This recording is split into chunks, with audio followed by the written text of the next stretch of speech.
अमित शाह को आ गया बुखार, मोदी जी विदेश चलने की तैयारी में हैं और बीजेपी मालामाल हो गई।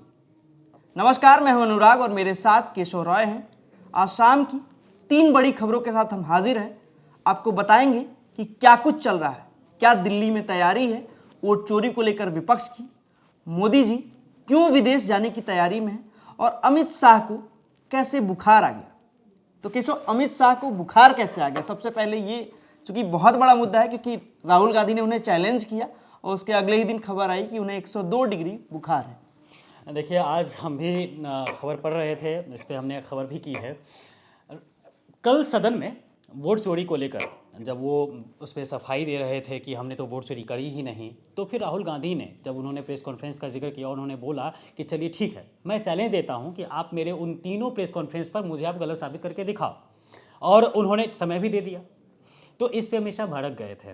अमित शाह का कहना था कि कोई भी मुझे समय कैसे दे सकता है, मैं डिसाइड करूंगा अपना समय। चिल्ला चिल्ला के बोल रहे थे सर खो जाओ, क्या मतलब। कल जो अमित शाह का जो रवैया था वो साफ साफ डरा हुआ था। ठीक तो है, फिर वो तो गाली दे रहे थे। साला शब्द का भी उन्होंने यूज किया, उसको लेकर भी उन्हें विपक्षियों ने घेर लिया था। मतलब ओवरऑल कल हुआ ये था कि अमित शाह को लेने के देने पड़ गए थे। वो जो सोचते रहते हैं कि अब विपक्ष वही विपक्ष है जो डर जाती थी इनसे, वो अब विपक्ष है नहीं। भारत जोड़ो यात्रा के बाद से राजनीति का माहौल पूरा का पूरा बदल चुका है। अब विपक्ष कठोर है, मॉन्स्टर है। नहीं, छोड़ते एक नहीं चीज है। तो और भी है ना, अमित शाह को, वही मैं बता रहा हूँ, अमित शाह को जो फीवर हुआ है वही बस चिल्लाहट। इतना देखिए, उम्र होने को चली, अब इस उम्र में वो युवा नेता के साथ बहस करेंगे फालतू में। नहीं, एक चीज विपक्ष, जैसे आप कह रहे हैं कि विपक्ष अब मजबूत हो, तो विपक्ष मुद्दे की बात कर रहा है। हाँ, अब जो तमाम आप देखिए सदन में जो बातें हो रही थी, प्रदूषण बड़ा मुद्दा है, आतंकी हमले बड़े मुद्दे हैं और भी तमाम मुद्दे हैं, लेकिन चर्चा हो रही थी वंदे मातरम पे। तो क्या लगता है कि विपक्ष मुद्दों की राजनीति कर रहा है? विपक्ष मुद्दों की ही राजनीति कर रहा है, इसीलिए तो सरकार डरी हुई है। इसे तो सरकार का कहना है कि विपक्ष मुद्दे से भटका रहे। आपके मुद्दे वंदे मातरम होते हैं। 1 मिनट पे खर्चा होता है सदन में कार्यवाही में, 1 मिनट का खर्चा आपको पता होगा, रिसर्च आप करेंगे तो आपको पता चलेगा कि 2.5 लाख 1 मिनट का 1 मिनट का खर्चा। और इस हिसाब से वंदे मातरम पर 10 घंटे की चर्चा हुई। करीब क्या हम मुझे मतलब एक दिन का थोड़ा मोटा मोटी खर्चा बताइए जो करीबन 15 करोड़ रुपए। 10 मतलब वंदे मातरम पे 10 घंटे का चर्चा, उस पे 15 करोड़ रुपए मोदी सरकार ने फूंक दिए। लेकिन मुझे अभी भी मेरा सवाल है कि उससे मेरा देश के लिए क्या इनपुट मिला, क्या आउटपुट समझ रहे हैं? जो केशव बता रहे हैं बहुत बड़ी चीज है कि 1 मिनट पे 2.5 लाख रुपए खर्च कर दिए जाते हैं, टैक्स पेयर के पैसे। वो आपके पैसे हैं, हमारे पैसे हैं, और हमारी मुद्दों पे बात नहीं होती है। प्रदूषण में लोग, आप दम घुट रहा है, लोग सांस नहीं ले पा रहे, उस पर बात नहीं हो रही। आतंकी हमले हो जा रहे लाल किला पे, उस पर बात नहीं हो रही। विपक्ष कह रहा है वोट चोरी हो रहा है, सबूत दिखा रहा है, उस पर बात नहीं हो रही। अनुराग जी, आप बोल रहे हैं कि आतंकी हमले हो जाते हैं। ये लोग तो 48 घंटे में मानते हैं कि आतंकी हमला है। ये तो लोग तो दिल्ली, आपको क्या लगता है रेड फोर्ट पे जो विस्फोट हुआ था, याद है? हम लोग जब खबर कर रहे थे, इन्होंने तो पहले 24 घंटे में माना ही नहीं ये कोई हमला भी है, क्योंकि अपनी ही कही बातों में फंस जाते। ऑपरेशन सिंदूर के टाइम पे कहा था एक भी आतंकी हमला, एक्ट ऑफ वॉर होगा। कहाँ हुआ है अभी तक? आपने भी तो मान लिया ना आतंकी हमला है ये। अच्छा केशव, एक चीज और है, अब चूंकि अमित शाह की बुखार वाली खबर हो गई, एक चीज और है कि बीजेपी वाले हल्ला किए हैं कि राहुल गांधी जो है विदेश जाने की तैयारी में। कल देखिए वो कितना बड़ा मामला बनाया गया, और अब मोदी जी भी जा रहे हैं। वीडियो भी पोस्ट किया था बीजेपी ने, एक अश्लीलता से भरा हुआ वीडियो। नेता विपक्ष, देश के नेता विपक्ष, जो कि प्रधानमंत्री के बाद दूसरा सबसे पावरफुल एक पद होता है, उसको लेकर एक अश्लीलता से भरा हुआ एक वीडियो उन्होंने शेयर किया। उस पर लिखा कि राहुल गांधी को लेकर कि गांधी बनने आया हूं लेकिन अय्याश हूं, कुछ इस तरह से। अब उस पर क्या हुआ कि कांग्रेस, मैंने बोला ना थोड़ी देर पहले आपको बोला था कि विपक्ष वो विपक्ष नहीं है। हाँ बिल्कुल। कांग्रेस ने क्या किया, 3 सवाल कर लिए, और 3 ऐसे सवाल किए कि उनकी हालत ही टाइट हो गई। उन्होंने सीधा पूछ लिया कि कौन थी वो लड़की जिन्हें जंजीरों से जकड़ कर मुख्यमंत्री आवास में क्या कहते हैं, जासूसी के लिए रखा गया था। कौन थी वो लड़की? कौन है वो पूर्व मुख्यमंत्री जिनके अय्याशी के किस्से चीन में बड़े पड़े हैं, मतलब चीन में चर्चे हैं। अब क्या हुआ कि अब देखिए, और दूसरी बात ये कि जब खुद के गिरेबान, मतलब कि कहते हैं ना कि अगर आपका घर खुद का शीशे का हो तो आप दूसरे पत्थर क्यों मारोगे? जब खुद आप 15 से 18 शीतकाल, एक तो उनका ऐसे भी रिकॉर्ड है 85% से ज़्यादा मोदी जी ने जो विदेशी दौरे किए हैं वो सत्र के दौरान किए, मतलब संसद में जब कार्यवाही चल रही होती है। और अब फिर से उन्होंने 15 से 18 दिसंबर के बीच, जब शीतकालीन सत्र चल रहा है, समापन की ओर जाएगा, जब फाइनल एक होता है ना कि सत्र से हमें मिला क्या, वो एक क्या कहते हैं उसका जो लेखा जोखा होता है, उससे पहले ही मोदी जी चल देंगे अरे तीन भाई देश के तो दौरे पे। उससे क्या दिक्कत है? मोदी जी जब जा रहे हैं तो भाई विदेश मोदी जी जाएंगे तो कुछ ना कुछ लेके आएंगे। नहीं, एक मिनट, विदेश जाएंगे, क्या लेके आएंगे? एक बात मुझे बताइए अनुराग जी कि मोदी जी के विदेशी दौरे से भारत को, मतलब कि कहते हैं ना कि एक आयाम मिले, तो मतलब अगर विदेशी दौरे पे जाओ तो कुछ तो इनपुट लाओ भाई। भाई लाते तो हैं मोदी जी, मोदी जी लाते हैं तभी तो आप देखिए ना कि मोदी जी यहाँ बैठे बैठे रूस यूक्रेन का वॉर रुकवा देते हैं। मोदी जी जाते हैं, ये देखिए, ये तो कुछ भी बात हो गया ना। तो मोदी जी क्या फर्जी विदेश जाते हैं? मोदी जी खुद दूसरे का वॉर रुकवाते हैं, और खुद जब लड़ने जाते हैं तो कोई और वॉर रुकवाने आएगा। ये तो वही बात अच्छा हो नहीं, गई तो ना। मोदी जी जब विदेश जा रहे हैं ऐसे वक्त में तो क्यों जा रहे हैं? मतलब कुछ तो वजह होगी ना। देखिए सीधी सी बात है, 14 तारीख को क्या है, रामलीला मैदान में प्रदर्शन है, महारैली है, विपक्ष महारैली है विपक्ष की।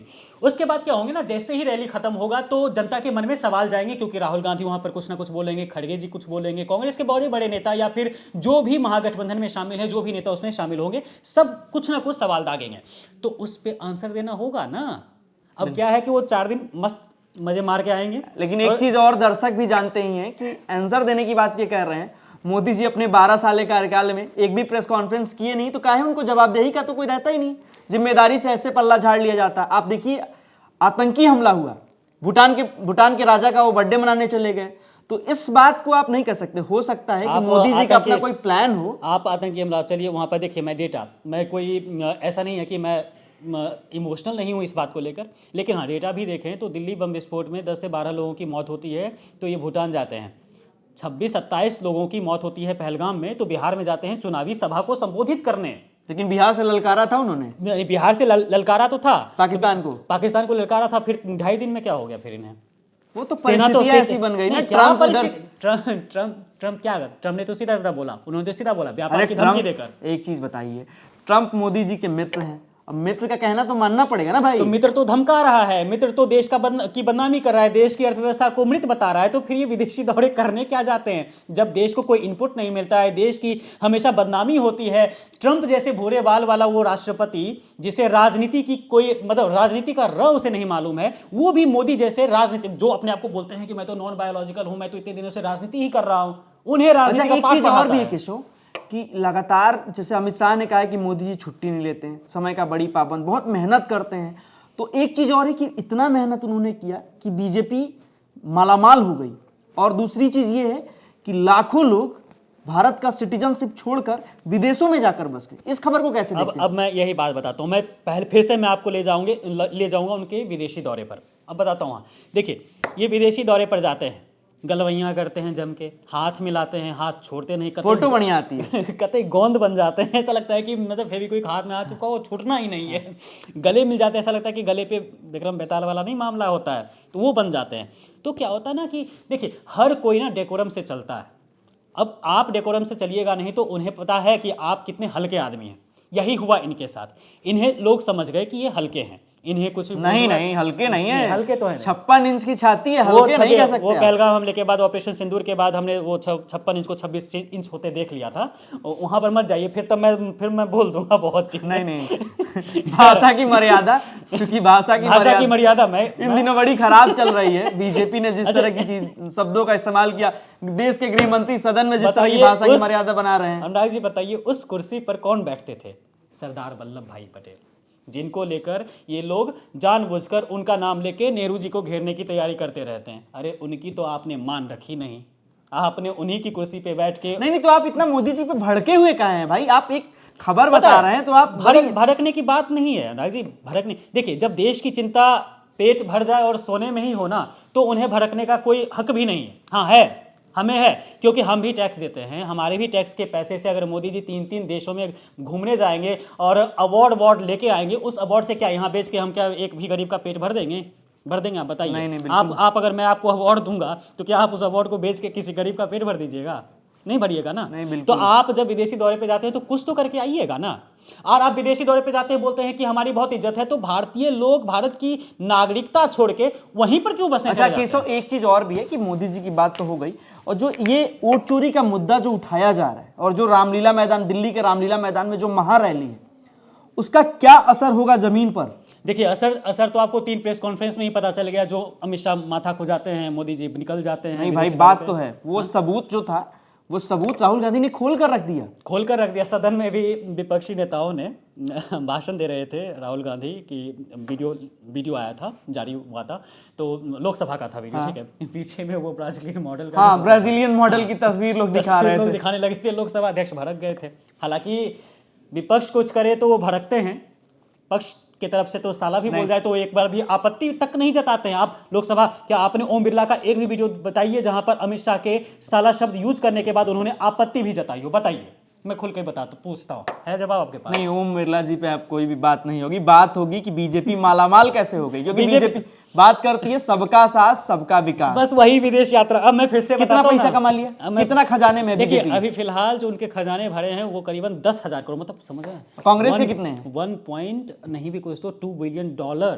कांग्रेस के खजाने में कितना? कांग्रेस के खजाने में देखिए, जो 60 से 70 सालों तक शासन की है उसके 500 करोड़ नहीं जा रहे हैं। 133 बैंक बैलेंस 133 वही करोड़ मैं मतलब ये एक आंकड़ा बताया कि उसके 500 करोड़ तक नहीं पहुंचे। और जिन्होंने सिर्फ और सिर्फ 13 से 14 साल शासन किए हैं, अटल बिहारी वाजपेयी को लगा के 15 से 16 साल, उन्होंने अपने अकाउंट में 10,000 करोड़ भर लिए। और ये कैसे आए, मैं फिर से बताता हूँ। मैं बार बार मोदी जी के विदेशी दौरे पे मैं कैसे है, कैसे ये बताइए हमें, हम भी जाने। अब बताता हूँ। अब बोलते हैं ना, मैंने इनपुट की बात की, आउटपुट की क्या हुआ, उनके जाने के बाद क्या हुआ। देखिए, देश को तो कोई इनपुट नहीं मिला। किसको मिला? अडानी को। नहीं, ये बताइए कि बीजेपी मालामाल कैसे? हाँ, वही मैं बता रहा हूँ किससे मिला।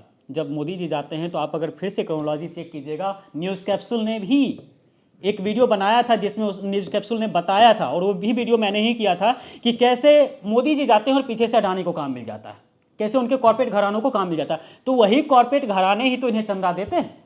टाटा के बारे में आपको पता होगा, 2024 में जब ये वाली खबर तो सुनने में आती है, और तमाम मीडिया रिपोर्ट्स ऐसे कहते हैं कि मोदी जी का जहां भी दौरा होता है उसके तुरंत बाद अडानी ग्रुप को वहां कॉन्ट्रैक्ट मिल जाता है।